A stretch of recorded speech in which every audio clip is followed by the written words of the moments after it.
ओम मंगलम भगवान विष्णु मंगलम गरुड़ध्वज मंगलम पुंडरीकाक्ष मंगलाय तनो हरि कृष्णाय वासुदेवाय हरे परमात्मने प्रणताक्लेशनाशाय गोविंदाय नमो नमः।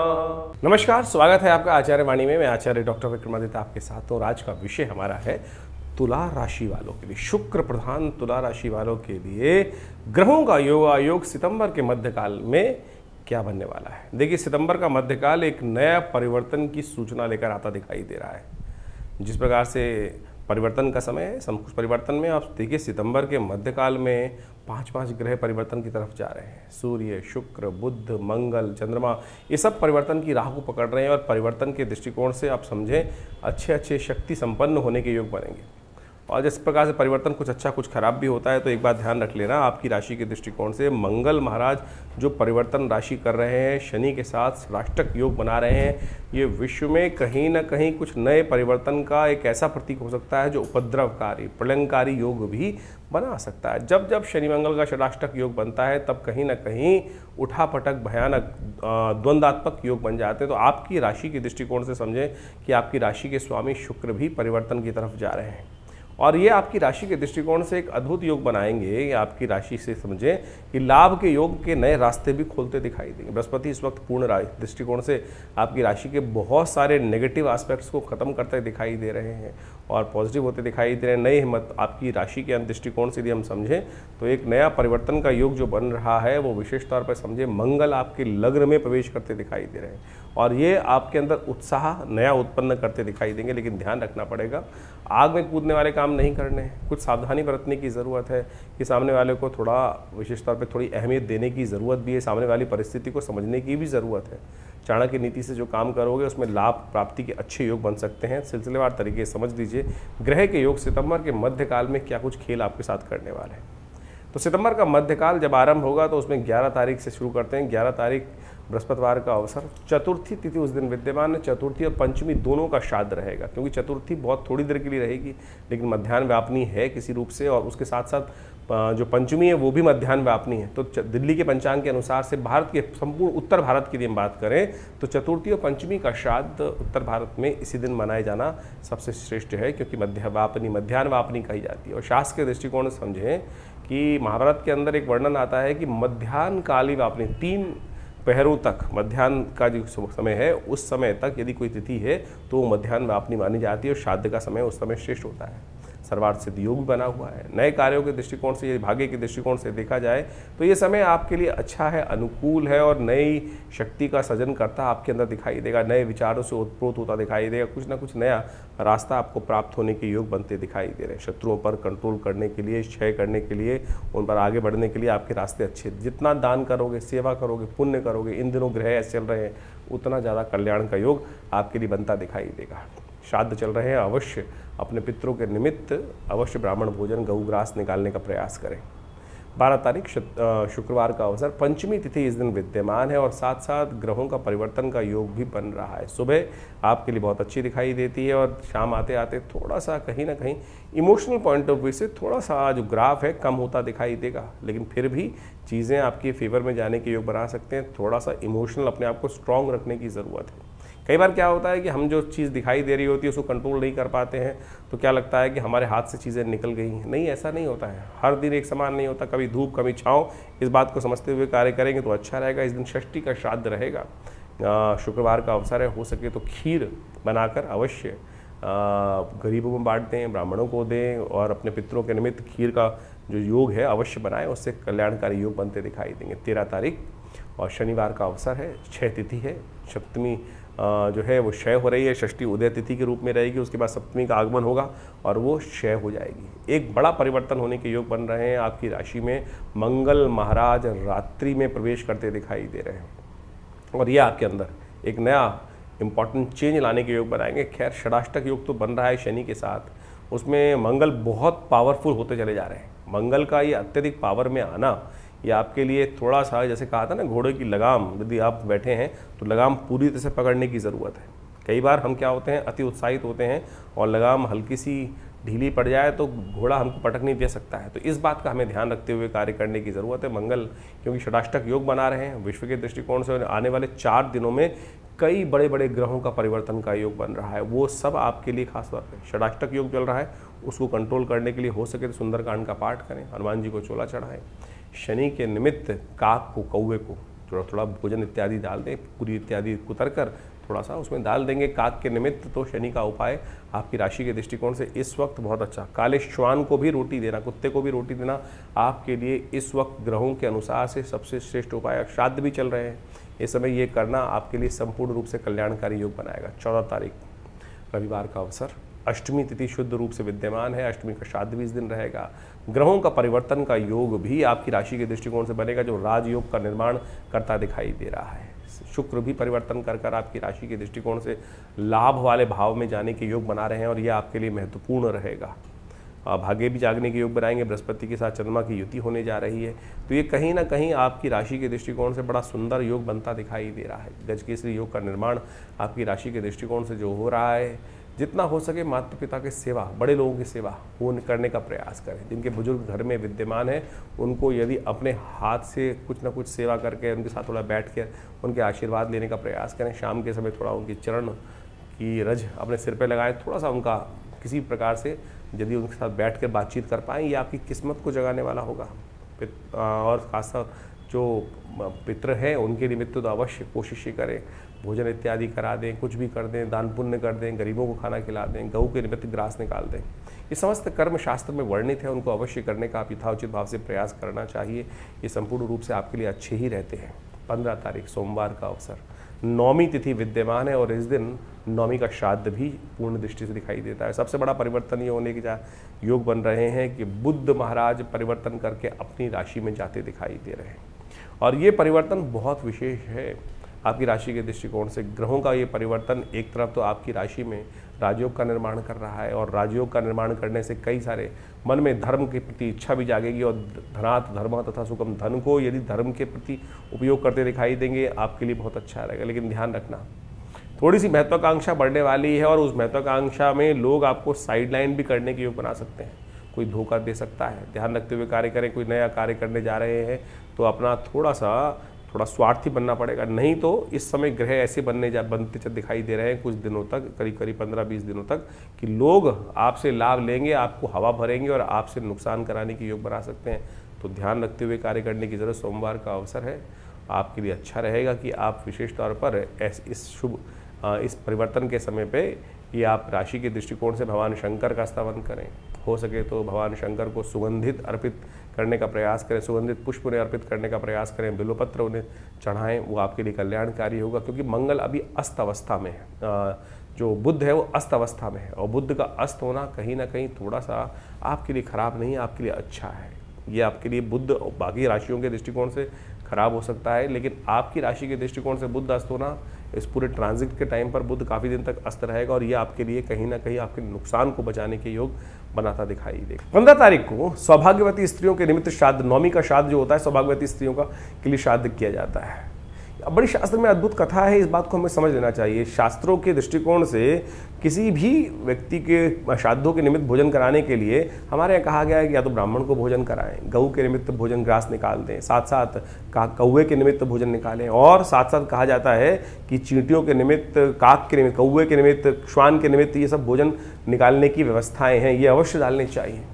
और कहा जाता है कि बड़ी श्रद्धा के साथ भोजन को बनाएं और उसके बाद भोजन को बनाने के बाद भिक्षुकों को भी साथ में व्यवस्था करनी चाहिए खाने की। जो गरीब लोग हैं, ज़रूरतमंद लोग हैं, उनके भी भोजन निकालने की व्यवस्था करनी चाहिए। शास्त्र में बड़ी अद्भुत कथा आती है कि महाराष्ट्र के एक सिद्ध संत हुए, वो भोजन कराने की सुंदर व्यवस्था कर रहे थे। अपने घर में श्राद्ध था और खूब अच्छे अच्छे पकवान बन रहे थे, श्राद्ध का समय चल रहा था, उनकी व्यवस्था थी, उनके पूर्वज का श्राद्ध था, बड़ी श्रद्धा से उन्होंने श्राद्ध का भोजन तैयार करवा रहे थे। अपने आंगन में बैठे हुए साधना कर रहे थे, मंत्र जप कर रहे थे, गायत्री का जप चल रहा था, लेकिन बाहर से कुछ छोटे गरीब बच्चे बाहर से जा रहे थे। उनके कान में उन बच्चों का वार्तालाप का शब्द पड़ा और उन्होंने उस बात को देखा कि बच्चे कहते हुए जा रहे हैं तो आज तो खाना बड़ा सुंदर सुंदर खुशबू आ रही है, यहाँ बहुत अच्छे अच्छे पकवान बने हुए हैं। तो छोटे बच्चे थे, जाते जाते निकल गए। जहाँ संत के कानों में जब वो शब्द पड़ा तो तुरंत उठे, मंत्र जब बीच में छोड़ा और बाहर निकल के आए और रोका उनको, अरे रुको, और सारा भोजन जो बना रखा था वो उन गरीब बच्चों को उन्होंने करा दिया। और उसके बाद दोबारा चौकी की व्यवस्था की गई, पुनः स्वच्छता की गई और पुनः अपने पूर्वजों के निमित्त अमर भोजन कराने के लिए सब व्यवस्था की गई। शास्त्र में कथा आती है इस प्रकार से, बहुत सारी जनमानस में कथा है, जब उन्होंने वो कथा कराई, जब उन्होंने भोजन करा दिया, दोबारा भोजन कराया गया, लेकिन वो बात क्षेत्र के प्रबुद्ध जनों में पहुंच गई कि हमारे भोजन करने से पहले अब ये संत जी ने वो भोजन गरीबों को करा दिया और उन्होंने संपूर्ण रूप से तिरस्कार कर दिया कि अब हम आपके यहाँ भोजन नहीं करेंगे, आपको इसका पश्चाताप करना पड़ेगा। संत ने कहा पश्चाताप बिल्कुल कर लेते हैं, आप जैसे कह रहे हैं वैसे कर लेंगे। तो कहा जाता है कि उन्होंने पश्चाताप करने के लिए जल में खड़े होकर उनको कहा गया कि इस समय तक जल में खड़े होकर पश्चाताप आपको करना है। दूर कई घटना घटती है कि एक किसी व्यक्ति को सपन में आते हैं कि वहाँ बैठे हुए एक संत पश्चाताप कर रहे हैं और उनको कोढ़ था, और वो कोढ़ी जो व्यक्ति था उसको स्वप्न आया कि वहाँ जाकर उनसे कहना कि जो आपने पुण्य किया है वो जल आप पे डाल दे तो ये आपका रोग ठीक हो जाएगा। वो कोढ़ी भगवान से प्रार्थना करता था कि भगवान मेरा रोग ठीक करो, मेरा रोग ठीक करो। भगवान ने स्वप्न में सपने दिए, दर्शन दिए, और संत के दर्शन करके जब वो पहुँचते हैं संत दर्शन करने के लिए, वो पश्चाताप पूरे गाँव के समाज के सामने वहाँ कर रहे थे। और उन्होंने कहा उस संत से कि महाराज आप पश्चाताप कर रहे हो तो आप एक काम करो, जो आपने कर्म किया है, मुझे ऐसे स्वप्न में भगवान ने दर्शन देके कहा है कि आपका पुण्य जो है वो मुझे दे दें। उन्होंने महाराज कहा मैंने तो कोई पुण्य ऐसा मेरे ज्ञान के अनुसार से तो नहीं किया। संत ज्ञानेश्वर ने वहाँ पर इस भाव को रखा और संत ज्ञानेश्वर ने अपने उस मंत्र से अभिमंत्रित जल के बोले मैं ठीक है आपको पुण्य दे देता हूँ, मेरे अनुसार तो मेरा कोई ऐसा पुण्य करने का मन नहीं था, कोई ऐसा पुण्य करने की इच्छा से मैंने ये कार्य किया हो, मुझे लगा ठीक है, लेकिन फिर भी अगर आपकी इच्छा है तो मैं इसका पुण्य आपको जल छिड़क लेकर अभिमंत्रित कर कर उन्होंने उसको दे दिया पुण्य। कहा जाता है कि उसका कोढ़ वहीं ठीक हो गया। तो ये आप माने शास्त्र में आज से 200 साल पहले की कथा है, घटना है, और संत ने ज्ञानेश्वर जी ने ये घटना उनके जीवन काल में, उनकी जीवनी में ये बात लिखी होगी। तो आप समझें कि हम कोई भी भेद नहीं है संसार में किसी भी दृष्टिकोण से। कुछ तथा कथित तौर पे समाज में बहुत सारी भ्रांतियाँ उत्पन्न हो जाती हैं। तो सौभाग्यवती इस दिन विशेष तौर पे भोजन जो करा रहे हैं गरीबों को, कैसे भी भोजन यथाउचित भाव से कराने का प्रयास करें, आपके पितृ संतृप्त होंगे, बिल्कुल उनको वो आपको आशीर्वाद देंगे। इस बात का हमको ध्यान रखना चाहिए। तो श्रद्धा का समर्पण है, श्राद्ध जो है ना श्रद्धा का समर्पण है। श्रद्धा भाव से इस कर्म को आप अवश्य करने का प्रयास करें, कल्याण होगा। भगवती कृपा से कष्ट दूर होने के योग बन जाएंगे। 16 तारीख मंगलवार दशमी तिथि विद्यमान है और इस दिन सूर्य महाराज परिवर्तन कर कर आपकी राशि के 12वें भाव में जा रहे हैं। बहुत अत्यधिक महत्वाकांक्षा आपके जीवन में उत्पन्न करने के योग बनाएंगे। बैलेंस रहना पड़ेगा। ऐसे में जो शेयर इत्यादि का काम आप लोग कर रहे हैं, खासतौर पर ध्यान रखें तुला राशि वालों, 15-20 दिन 1 महीना आपको खास तौर पर बहुत फूक के कदम रखने की ज़रूरत है। बुध के साथ सूर्य का योग जिस प्रकार से 12वें भाव में बन रहा है वो बिल्कुल ठीक नहीं है। लोग आप पर विशेष तौर पर आपके साथ कुछ ना कुछ धोखा करने की योग बना सकते हैं। बाहर से चीज़ें बहुत अच्छी दिखाई देगी, लेकिन जैसे जैसे समय आगे बढ़ेगा उसमें आपके लिए कुछ ना कुछ नुकसान की स्थिति बन सकती है। तो ऐसे में आपको बहुत सावधानी के साथ कार्य करने की ज़रूरत है। इस समय मंगल दुस्साहस कराने का प्रयोग बना रहा है और साथ साथ आपकी राशि के दृष्टिकोण से बाह्य रूप से बृहस्पति इतने बढ़िया रूप से आपके लिए रक्षा करने की योग बनाता दिखाई दे रहा है। लेकिन ये ध्यान रखें कि वो कहीं ना कहीं जो भी प्रकार से दाव लगाने वाला काम, किसी प्रकार का सट्टा लगाने वाला काम, कोई बहुत बड़ा स्पेकुलेशन बिजनेस वाला काम, वो आपके लिए थोड़ा सावधानी भरा होगा। कहीं ना कहीं बड़ी छलांग लगाने से नुकसान होने के योग बन सकते हैं। ऐसा ध्यान रखते हुए कार्य करें, मंगल का उपाय करें। क्योंकि शनि मंगल षडाष्टक योग में है तो अच्छा रहेगा सुंदरकांड का पाठ करें। हमने विवेकानंद योगाश्रम में इस दिन सुंदर रूप से व्यवस्था रखी है कि षडाष्टक योग को समाप्त करने के लिए, उसके दुष्प्रभावों को दूर करने के लिए हनुमान चालीसा का पाठ रहेगा, सुंदरकांड का पाठ रहेगा, हनुमान जी का यज्ञ और पितरों के निमित्त गायत्री का यज्ञ भी रहेगा। आप उसमें संपूर्ण जानकारी लेने के लिए आश्रम से संपर्क साध सकते हैं। 17 तारीख का दिन महत्वपूर्ण परिवर्तनों का दिन दिखाई देता है। देखिए इतना बड़ा 4 ग्रहों का परिवर्तन होकर चुका है। तुला राशि वालों खासतौर पर ध्यान रखो, 4 ग्रहों का परिवर्तन, ये कुछ नई परिवर्तन की एक श्रृंखला को आरंभ करता दिखाई दे रहा है। विश्व में कुछ इन दिनों कुछ नया उथल पथल होने के योग भी बनते दिखाई दे रहे हैं। 2 ग्रहणों के बीच में इस वक्त समय चल रहा है। चंद्र ग्रहण हो चुका है, सूर्य ग्रहण पड़ने वाला है विश्व के कुछ भागों में। और ऐसे में इन दो ग्रहणों के बीच में 4-4, 5-5 ग्रहों का ये परिवर्तन का जो योग आया है, ये कहीं ना कहीं कुछ ना कुछ उथल पुथल मचाने के योग बना सकता है, चाहे वो प्राकृतिक आपदाओं के रूप में हो, चाहे वो किसी न किसी रूप में। तो आपकी राशि के दृष्टिकोण से जिस प्रकार का प्रभाव है वो आपने समझा। और इस दिन बुधवार के दिन एकादशी तिथि का जो योग बन रहा है, इंदिरा एकादशी का योग बन रहा है, ग्रह आपकी राशि के दृष्टिकोण से आपके लिए कुछ ना कुछ अच्छा योग बना रहे हैं। मेहनत के अनुसार से, मेहनत से भागोगे तो नुकसान कराओगे, जितना चलोगे उतना लाभ गारंटेड देने के योग बनाते दिखाई दे रहे हैं। इस दिन एकादशी का श्राद्ध रहेगा और शास्त्र में कई जगह वर्णित है कि एकादशी के दिन सूखा भोजन ही खिलाना देना चाहिए लोगों को, ब्राह्मणों को या किसी को भी सूखा भोजन। गऊ के निमित्त आप कुछ पिंड इत्यादि बनाकर, गुड़ का पिंड या खासतौर पर फल इत्यादि लेकर अपने पितरों का ध्यान करते हुए एक सूंघ कर उनका आवाहन कर कर फिर इस भोजन को गऊ को खिला दीजिए, वही तृप्ति प्राप्त होने के योग बनेंगे। तो अब अवश्य इन समस्त कर्मों को करेंगे। इंदिरा एकादशी समस्त पापों को हरने वाली है। इस दिन भगवान विष्णु का सुंदर स्तवन ओम नमो भगवते वासुदेवाय, ओम नमो नारायणाय यथाउचित भाव से मंत्र का जप करना आपके लिए कल्याणकारी रहेगा। 18 तारीख बृहस्पतिवार का अवसर, द्वादशी तिथि विद्यमान है, 12वीं का श्राद्ध इस दिन रहेगा, द्वादशी का श्राद्ध इस दिन रहेगा। और ऐसे में ग्रह नक्षत्रों के दृष्टिकोण से ये समय आपके लिए बड़ा अनुकूल चलता दिखाई दे रहा है। चीज़ें कैसे भी हों, कुछ ना कुछ शुभ योग बनाने के आपके रास्ते बनेंगे, आपकी मेहनत से ही बनेंगे। जितनी मेहनत उतना मीठा, जितनी चीनी उतना मीठा होता है ना, इसी प्रकार जितनी मेहनत उतना लाभ आपकी राशि साफ साफ दिखा रही है। और प्रभाव भी ऐसा बन रहा है, खासतौर पे आपकी राशि के दृष्टिकोण से देखें तो वो परिवर्तन का योग बड़ा अच्छा बनता दिखाई दे रहा है आपकी राशि के दृष्टिकोण से। केतु के साथ जिस प्रकार से बुध के शुक्र का विराजमान होना आपकी राशि में बनकर आया है, वो कहीं ना कहीं आपके लिए बहुत सारे नए रास्ते खुलता दिखाई दे रहा है। बस ध्यान ये रखना है आपको, इस वक्त आपकी राशि जितनी कन्याओं की सेवा करेंगे, कन्याओं का आशीर्वाद लेंगे, कन्याओं का पूजन करेंगे, कन्याओं के लिए छोटी छोटी कुछ चीज़ दान पुण्य करने का प्रयास करें, वो आपके लिए अच्छा रहेगा। भगवान की कृपा से निवृत्ति, कष्ट निवृत्ति के योग बन पाएंगे। 19 तारीख शुक्रवार का अवसर है, त्रयोदशी तिथि है, बहुत सुंदर तिथि बनकर आई है। इस वक्त आश्विन मास में शुक्र जो योग बन रहा है वो शुक्र प्रदोष का योग बन रहा है। अभी 1 महीने में 2 बार ये योग बना और फिर महीनों बाद ये योग बनेगा। ऐसे में इस योग का लाभ यथाउचित भाव से लेने का प्रयास करें। ग्रह नक्षत्रों के दृष्टिकोण से सांसारिक सुखों की प्राप्ति के लिए भगवान शंकर का इस दिन यदि पूजन किया जाए, सुगंधित द्रव्य के द्वारा, सुगंधित इत्र के द्वारा भगवान को सुगंधित पुष्प, और साथ साथ कहा जाता है त्र्यंबकम यजामहे सुगंधिम पुष्टिवर्धनम उर्वारुकमिव बंधनान् मृत्योर्मुक्षीमामृतात्। सुगंधिम पुष्टिवर्धनम, पुष्टि यानी संपूर्ण मनोरथों को सिद्धि पूर्ति करने वाला ये प्रयोग है। तो भगवान को इत्र इत्यादि अर्पित करने का प्रयास करें, वो आपके लिए बड़ा कल्याणकारी योग बनेगा। इसका अधिकार करने का ग्रहों के दृष्टिकोण से परिवर्तन का समय है और ये परिवर्तन आपके लिए शुभ। शुक्र केतु के साथ चंद्रमा विराजमान होकर आपकी राशि में कुछ ना कुछ शुभ सूचना देने के योग बना रहे हैं। दूध का दान आपके लिए संपूर्ण रूप से, खीर इत्यादि का भोग भगवान को लगाना, पितरों के निमित्त तर्पण करना, ये सब आपको ध्यान रखना है, ये अवश्य करने का प्रयास कीजिएगा।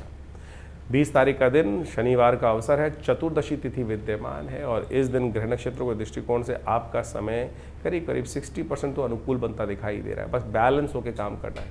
किसी की खास तौर पे ध्यान ये रखना है कि हवा में आके उड़ना नहीं है, ज़मीन पे धरा पे रहते हुए कार्य करने का प्रयास करें। कई बार क्या होता है कि हमारे हाथ में बहुत सारी चीज़ें होती हैं तो हम हवा में उड़ के बातें करते हैं। इस वक्त समय है धरातल पर रहकर, विचार को भी धरातल में रखें और किसी की हवा में ना आए। मंगल आपकी राशि में इन दिनों खूब आपके अंदर हवा भरता दिखाई दे रहा है और शत्रु ठीक है, आपकी राशि में इस वक्त ऐसा योग बना हुआ है कि शत्रु कुछ बिगाड़ नहीं सकते।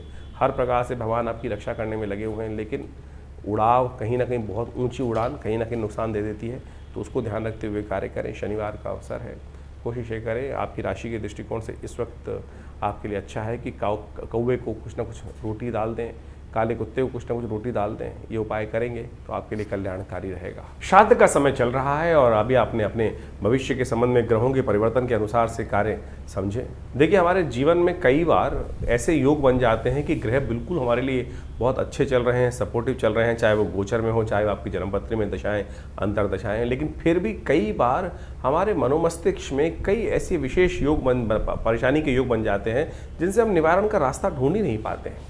हो सकता है बिल्कुल कि पितृ ऋण जैसी समस्याएं जो हों वो आपके जीवन में कष्टकारी बनी हों, तो इसीलिए हमें अपने कुछ दायित्वों का निर्वाह अवश्य करना चाहिए। श्राद्ध इत्यादि कर्म उन्हीं दायित्वों का निर्वाह करने के लिए होते हैं।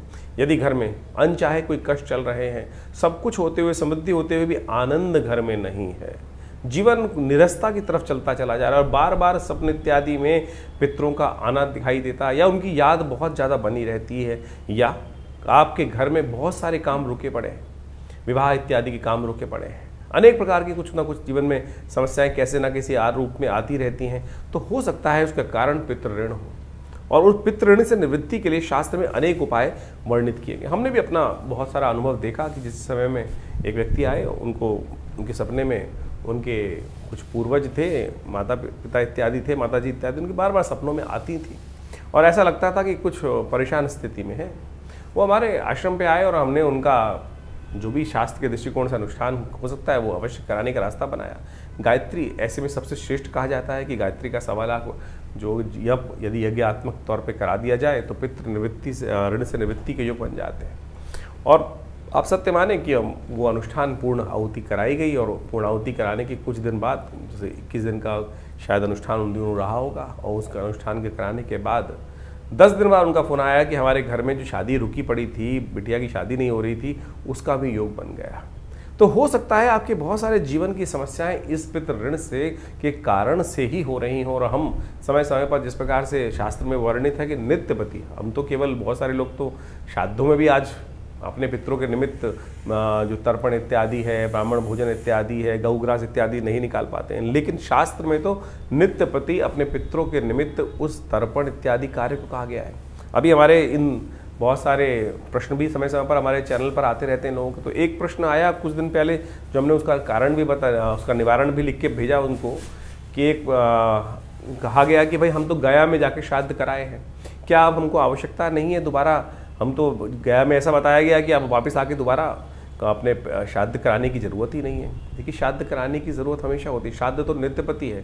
गया जी का महात्म्य इस प्रकार से बताया गया कि पिंड वहाँ करने के बाद आपके पिंड से निवृत्ति होती, पिंड छुड़ाने मत जाइए। श्रद्धा के साथ यदि गया जी जा रहे हैं तो वहाँ अवश्य विष्णुपद इत्यादि में जाकर अपने पितरों के निमित्त जो श्राद्ध कर्म कर सकते हैं वो बिल्कुल अवश्य करना चाहिए, लेकिन नित्यपति का जो दायित्व है वो तो निर्वाह करेंगे।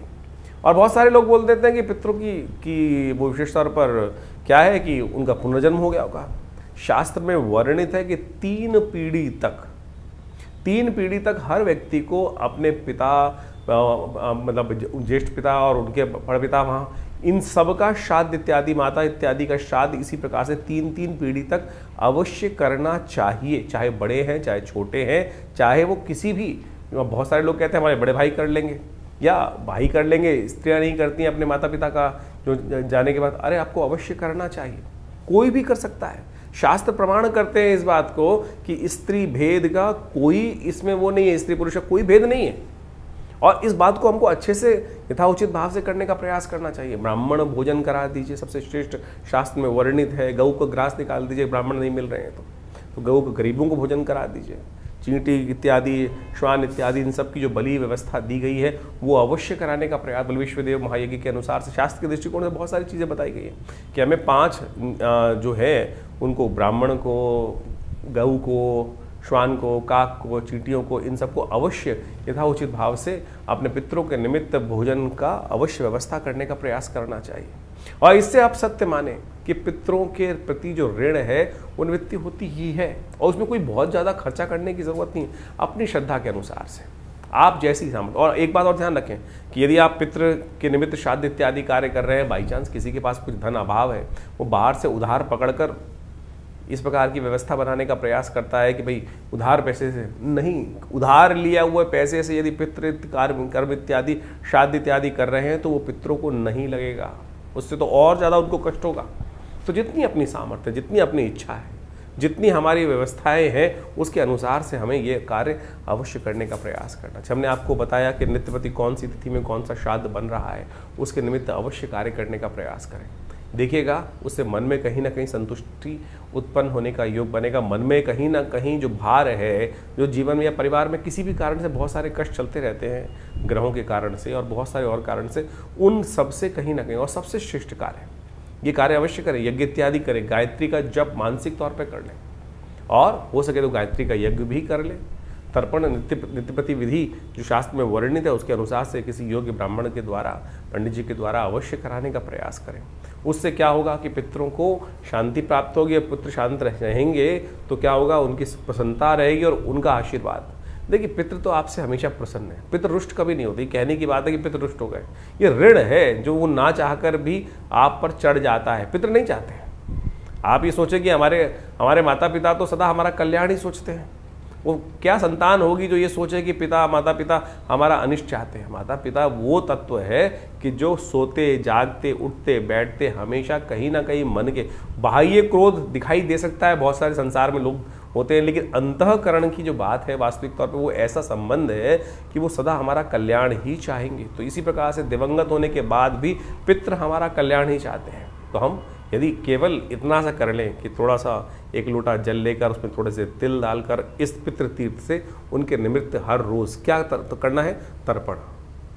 तस्मयी सुधा, यदि स्त्री है तो तस्मयी सुधा, तस्मयी सुधा, पुरुष है तो तस्मयी सुधा, तस्मयी सुधा, स्त्री है तो तस्सई सुधा, तस्सई सुधा, तस्सई सुधा। ये स्वधा नाम की जो देवी का प्रादुर्भाव इसीलिए किया गया था कि जो हमारे पितरों तक जो हम जल इत्यादि देते हैं वो पहुंचाए। इतना सा कर्म भी करोगे ना, जैसे देवताओं को जल तो आप उंगलियों के अग्रभाग से देते हो, पितरों के निमित्त इस पितृ तीर्थ, अंगूठा और पहली उंगली के बीच में से ये जो तीर्थ है पितृ तीर्थ के निमित्त उनको नित्य प्रति लोटा थोड़ा सा टेढ़ा करके इस प्रकार से डाल दीजिए।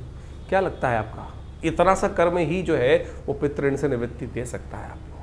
और बाकी तो शास्त्र में अनेक विधान उपस्थित है, श्रीमद् भागवत का सप्ताह इत्यादि, वो सब चीज़ें जो भी आप अपनी श्रद्धा के अनुसार से करें तो वो सबका सब कहीं ना कहीं आपके लिए कल्याण का माध्यम बन सकता है। तो ये श्राद्ध के जो कर्म हैं, और आजकल हम बाह्य रूप में ज़्यादा लग गए हैं। श्राद्ध के समय में बहुत सारे लोगों ने भ्रांति बना ली कि नई गाड़ी नहीं खरीदा, नए वस्त्र नहीं पहनना, नई चीज़ें नहीं बनाने। हमने इस आपको आज के अपने जो कार्यक्रम के अंदर इस वक्त जो बताया, हर रोज़ की मुहूर्त बताया आपको, सर्वार्थ सिद्ध योग, रवि योग इत्यादि योग, ये किस लिए बने हैं? योग तो निषेध नहीं है ना। तो आपकी कोई नई चीज़ लाने से आपके पितृ कतई रुष्ट नहीं होने वाले भाई, इस बात को हम समझ लें।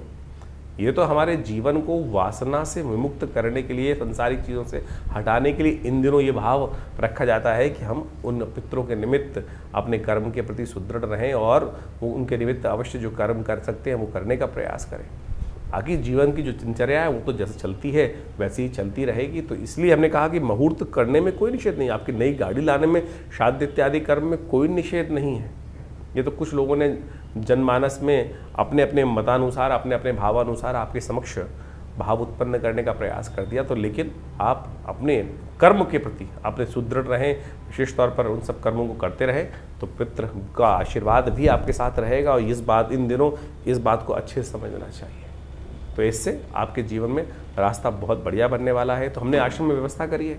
बहुत सारे लोग हैं जो आज विदेश में रहते हैं, उनके लिए बहुत सारी व्यवस्थाएं नहीं हो पाती हैं, लोग दिक्कत करते हैं, समझ नहीं पाते हैं किस प्रकार से करें। तो यहाँ हमने गायत्री यज्ञ, तर्पण इत्यादि और समस्त ब्राह्मण भोजन इत्यादि की सुंदर व्यवस्था करी है। जो लोग नहीं कर पाते हैं अपने घर में, वो यहाँ पर आश्रम से उन सुविधाओं का लाभ लेकर अपने पितरों की पितृ से निवृत्ति के लिए, पितरों की आत्म शांति के लिए जो नित्य प्रति यज्ञ चलता है पूरे श्राद्ध के महीने में जो समय में, तो आप उसका लाभ लें। और जाकि विशेष कोई जानकारी है तो व्हाट्सअप कमेंट बॉक्स में जाकर आप हमारे को प्रश्न भी भेज सकते हैं, हम उनका निवारण देंगे, चैनल पर भी लिख सकते हैं। और जो आपके प्रश्न होंगे उनका प्रयास करेंगे अगले कार्यक्रम में उन सब का निदान भी देकर आप लाभ लगाएं। और लगातार आश्रम पे रविवार को जो यज्ञ रहेगा, सामूहिक गायत्री यज्ञ रहेगा पितरों के निमित्त, उसमें भी आप जुड़कर अपने प्रश्नों का हल जान सकते हैं और अपने पितरों के निमित्त इस गायत्री यज्ञ में भाग लेकर उनके लिए आत्म शांति का रास्ता ढूंढ सकते हैं।